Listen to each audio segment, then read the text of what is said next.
Welcome to The Explainer. Let's be honest. User manuals, they usually get ignored, right? Maybe even tossed aside. Well, not today. Today, we're going to transform this manual into your personal roadmap for an awesome new adventure with the Engwe E26 e-bike. Let's get into it. And here it is. Just look at this thing. This is the after photo. This is the goal. It's not just a bike, is it? It's a promise. A promise of freedom, of new trails, of fun. This is what we're working towards today. Your key to getting out there and exploring. But of course, before you get to the after, you have to start with the before. And for us, that means we start right here with a box. So the big question is, how do we get from this carefully packed set of parts to that adventure-ready beast? Well, that's what we're here to find out. Okay, before any knight charges in a battle, they got to know their steed, right? So first up, let's get to know the machine. Let's talk about what this bike is really capable of. All right, let's look at the numbers because they're pretty impressive. You've got a top speed of about 15.5 miles per hour, and it's all driven by a really powerful 750-watt motor. But honestly, the real showstopper here, the range. Up to 50 miles on a single charge. Think about that. That's not just a trip to the store, that's a proper day trip. This bike is built to go places. All right, you know what it can do. Now it's time for your first quest, the assembly. And don't let that word scare you. This isn't some epic, impossible task. Just think of it as the first step to really making this bike yours. And you know what the best part is? You don't have to go digging around for that old wrench set you think you have somewhere. Nope. Engwe hooks you up with everything you need. All the tools right there in the box. No last-minute trips to the hardware store needed. It's all here. The whole build really just boils down to 4 main moves. First, the handlebar. Second, the front wheel. Third, you'll pop on the headlight and the rack. And fourth, you screw in the pedals. That's it. See? Totally doable. Let's get to it. Okay, let's zoom in here because this is important. When you're putting on the handlebar, get it nice and centered, but, and here's a pro tip straight from the manual, do not fully tighten those bolts yet. You want a little wiggle room to get everything else lined up just right, then you can lock it down. Same idea with the headlight and rack. Line up the holes first, then tighten. And now for the final touches. You'll get that front wheel secured in the fork, and then you'll tackle the pedals. Now, pay close attention here, because this is the #1 rookie mistake. The pedals are marked L and R for a reason. They actually screw on in opposite directions. The right pedal is normal, clockwise to tighten, but the left one, it tightens counterclockwise.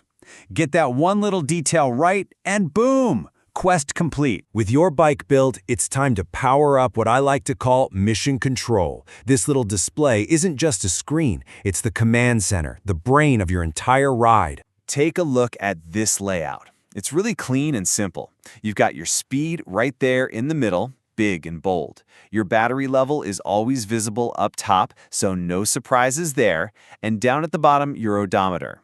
But that number in the middle, that's the one you'll be using the most. That's your pass level. So what the heck is PAS? It stands for Pedal Assist System, and it's basically your power dial. At level 0, it's all you, just a normal bike. But as you click up from 1 to 5, the motor gives you an increasingly powerful boost while you pedal. You're always in control of exactly how much help you want. And controlling it is so easy. You just tap the plus and minus buttons to cycle through the 5 levels. Just cruise in on a flat path, maybe level 1 or 2 is perfect. But oh, you see a big hill coming? You can crank it all the way up to 5 and feel that motor really kick in and help you fly right up. Now here's a really cool hidden feature, Walk Boost Mode. If you press and hold the minus button, the bike will start to move at a slow, steady walking speed all by itself. It's perfect for helping you push the bike up a ramp or just walking it beside you. It's surprisingly handy. The bike is built, you understand mission control, it's time. This is the moment we've been working towards, the maiden voyage. So let's make sure that first ride is not just fun, but safe and confident too. You know how a pilot does a pre-flight check every single time they fly? A good rider does the same thing. Before every single ride, just run through this quick list. Is the battery charged up? Does the display turn on? And most importantly, Give the brakes a squeeze. Are they working? Are the tires full?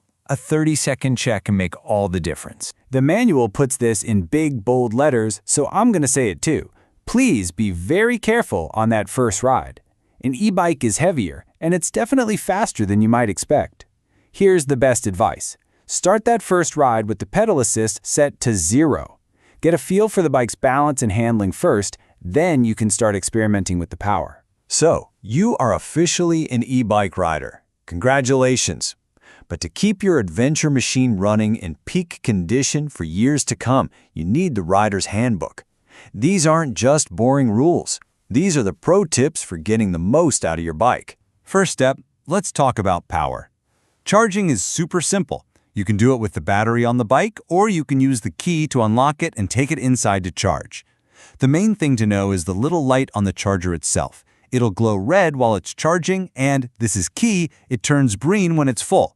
A full charge from empty takes about 6 hours. Want to squeeze every last bit of juice out of that 50-mile range? Well, it turns out you have all the control. To really maximize your distance, just try to ride at a lower PAS level when you can. Ease up on the throttle, and always give the motor a little help by pedaling from a complete stop. Simple habits, but they make a huge difference. Now, you don't have to become a master bike mechanic, but regular check-ins are key. Think of it this way. On a weekly basis or about every 100 miles, just give your chain and wheels a quick look over. Then, once a month, take a closer look at the brakes and cables. This simple habit keeps your bike running safe and smooth. So what happens if a weird code pops up on your screen? Don't panic. The bike is actually trying to tell you what's wrong. This table is basically your translator. If you see an E025, for example, you know right away it's something to do with the brakes.